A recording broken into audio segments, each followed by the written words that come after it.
Welcome to the NBA Coast to Coast podcast brought to you by thelines.com. Coming to you from the West Coast, Josh Lander, joined as always by Nate Weitzer on the East Coast. And we are looking at Wednesday night play-up props here for you guys as the NBA playoffs roll along. Got a couple games on the slate that we're looking at here. Also have a best bets video up for you guys, so make sure to like and subscribe to that page and continue to follow along throughout the rest of these playoffs with us. Also head to thelines.com. Check out all the great written content and the picks we're putting up on the site right now. You can also use that odds finder tool we have up there. Check out that little chart showing you all the offerings from these sports books as you're trying to make bets in the NBA this postseason. We didn't do that great on player props last night. As we record this on Tuesday, we have, obviously we don't have Tuesday night's results yet for you, but as we looked at May the 9th when these games were being played that we can talk about, a few things that, May the 8th rather, that we did pretty well on those props here and there. Some of the I know the Miami Heat and Knicks game was one we did much better on, Nate, as I believe we went 2-1. Yeah, 1-1 each. So 2-2 on the night there. And now we will look to do a little bit better on that. And then we'll get back to you guys on that May 9th stuff. But let's jump right into your first NBA play-a prop here for Wednesday night, Nate. Yeah, I mean, we went 3-2 here. We split the prop bets in terms of head-to-head Steph, LeBron. Bam had a big cash, actually. Nice. That kind of counts as two bets if you had a double-double there, along with him to get 9 rebounds. So it was a pretty good night for May 8th. We're going back to the well for the Heat and the man, Butler, who's somehow only at 7 rebounds. And that's what I'm targeting more than the points here. I mean, 28.5 is his points prop, sure. But when it comes to like late series Jimmy, he contributes on both ends. He actually has at least 8 boards in 11 straight games that are game 6 or 7 or closeout games. So that even includes when they were swept by the Bucks. So the last 2 games of the series is what I'm talking about. Yeah. And I'll just read you back lately when he's totally become him. 56-9 and 42-8 and to close out the Bucks. And then when they lost to the Celtics, 47-9, 35-9, beat the Sixers 23-9, 32-8. And then the Hawks 20-10, 36-10. So 6.5 boards at plus 120. I mean, I'm all over that. I'm looking at alternates here too. And actually the numbers for him to get 10 rebounds is better than for him to just get a double-double. It's plus 470 at FanDuel. So might as well hit that and not worry about the points. But obviously he's going to score more than 10 points. He is him. In game 1 at MSG, he had 11 boards. It's not like he hasn't been boarding up in this series. Played 43 minutes. The usage rate is down, even in that game 1, 24% usage rate after he posted 38% his last 3 against the Bucks. So less energy needed to score the basketball because the Knicks can't score like the Bucks can. Equals, plus poor shooting from the Knicks equals more energy to get rebounds. And, as a guy who constantly leads his team in the playoffs, no rebounds, no rings. That's the mantra, right? And Jimmy knows what that's about. Clearly his game log shows it. And when the series gets late, it's like you got to board up. That's just as important as who's going to score more, as who's going to control those 50-50 balls and the rebounds. And right now the Knicks are throwing up bricks, like I said, 28% from 3. So there should be plenty of opportunities for him to grab at least 7. Yeah, no arguments here. I mean, I don't really need to. I just want to repeat all your stats because I'm basically taking Jimmy Butler, as I talked about briefly in the best bets video. We both like the Heat money line. We're just going to bet it until they win this series, which will be either this one or the next one.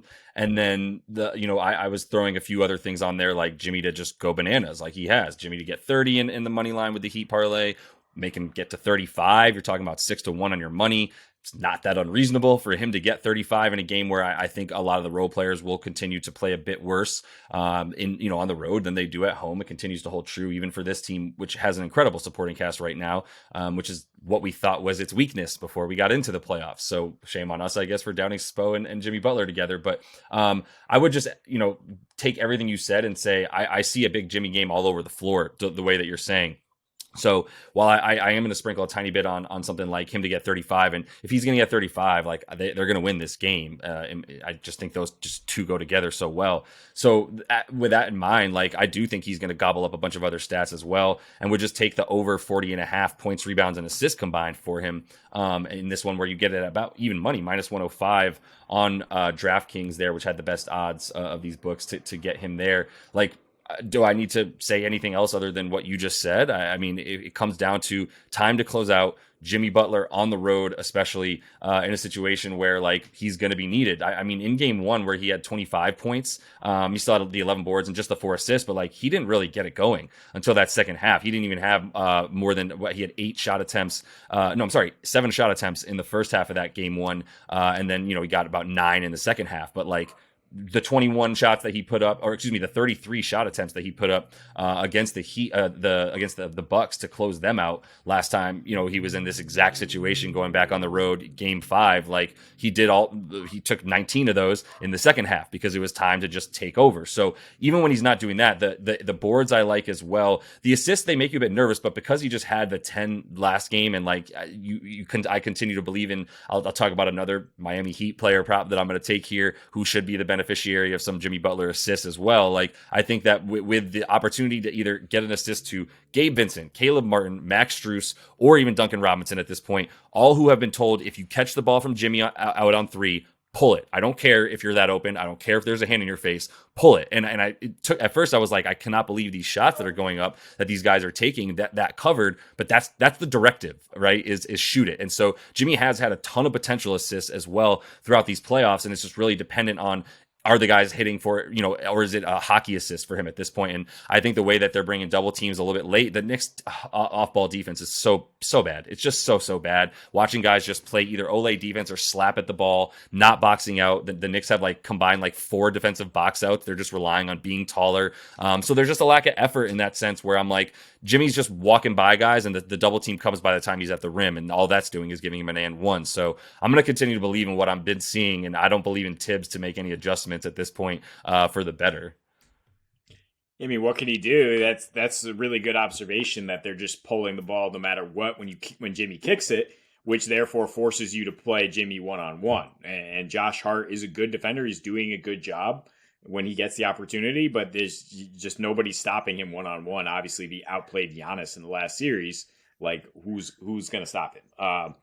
So I'm looking at another head-to-head bet here with Klay to hit 3 more threes than LeBron. It's plus 105, and I really would rather take Steph to hit 3 more than LeBron for obvious reasons, but it's minus 135. So you probably could split between those two, divvy up your units however you want. I mean, I think they could definitely both hit, though. We're talking about game 1 where they both hit 6 threes, Klay and Steph. And so first let's just talk about fading LeBron, because we do it consistently here, even though he got half an assist more than Josh's prop here. I'm sure he's going to go back to that well soon. He just played 43 minutes in game 4. And he shot 50% inside the arc and 2 for 9 from 3. So, why do you continue to take threes, bro? You're shooting 15% in these entire playoffs. And then you look at in non-must wins, in the situations where they're up in the series and he can afford a little bit of a rest. He went 1 for 8 and 1 for 9 against Memphis. So there's definitely a possibility he hits 2 or fewer. And Klay, who's gone 3 for 9 in both games in LA, now comes home, where he can just turn into an absolute flamethrower. And I mean, Steph is obviously going to get more threes up regardless of your defensive scheme. He just went 3 for 14, but the Lakers are scheming to say, we'd rather live with Klay getting a look, or, Wiggins off a swing, or just getting rather than give Steph a 3, right? It's just rush out to the 3-point line, make him beat you as a point guard, which he's done. But I think that gives you a much better opportunity for Klay to just get really hot. I mean, at home versus on the road in these playoffs, he has a 110 offensive rating versus 96. He's shooting 42% from deep versus 36. And the Warriors as a team hit 3 more threes at a 8% higher clip at home. So there's just much more of an opportunity for him to get hot. He is 14 for 27 in the first 2 of this series. And I just think there's no way LeBron is going to be approaching, I think at most he would hit 3. here. But I think 1 or 2 is very likely, and Klay's, probably around 5 in terms of your projection. Yeah, we got to hope. I mean, dude, he just had like 9 points, but 3 threes or whatever it was recently. Like, just crazy stuff for him. But I don't love picking Klay, as you know. He and LeBron and Harden, I just continue to fade because the numbers tell me to do it. You're damn right. I'm going to continue to hit LeBron under points and assists, although right now it is at 31.5 on in a bunch of places. So it's not quite as good, but it's still fine to me. The LeBron threes though, like, yeah, I mean, there's something about when you kind of can tell like he's in rhythm. He just did something else good and now he's feeling himself and maybe he hits 2. But if he hits 2 and you want Klay to get 5, then like I'm fine with that. Honestly, it's once you get to 3 threes for LeBron that you're like, ugh. But I think 1 is the most likely number, and then 2 it just makes it a little bit tougher, but still worth it for the plus 105 there. So I'm gonna close things out on these player props with Max Strus. I'm taking him as the other in this one. Once again, he's got 11.5 points. He's also at 2.5 threes. The 11.5 points are better. I believe it's about minus 115 right now on DraftKings for him to get over that number. And the threes are like minus 135 for him to get 3 in this one. And a large percentage of his points are going to come off of 3, obviously. But I'm just following the numbers, and I'm following the trend of who's getting minutes and who does Eric Spoelstra specifically in this situation seem to trust the most. And so, for Strus, he started out playing 23 minutes and it's gone up ever since. 25 in game 2, 30 in game 3, and then just saw 37 from him in game 4. And yeah, I mean, he's at 15 points a game in this series. The only time he hasn't gotten 12 is in that game 1 where he got to 23 minutes. So he's averaging about actually 16.5 in the next 3. The minutes are just what are important, but also the usage, which is crazy that, in the last series, he was at an 8.2% usage rate versus the Bucks. In this series, he's up to 21% against the Knicks, and that includes a 12% usage rate in game 1 there, where I said he not only didn't play that much, he only pulled pulled about 5 shots in that game. So the last 3 games, 7 3 attempts, 10 3 attempts, and 10 3 attempts over there in game 4 and 5, where he put up 10 both in those. So the thing about the fourth quarter is like they have liked Gabe Vincent and Caleb Martin and definitely Caleb Martin no matter what in the fourth quarter for them, who's getting up there in minutes himself. I think only behind Jimmy in terms of playing the most amount in the fourth there, and they kind of save him up a bit. But Max Strus is starting,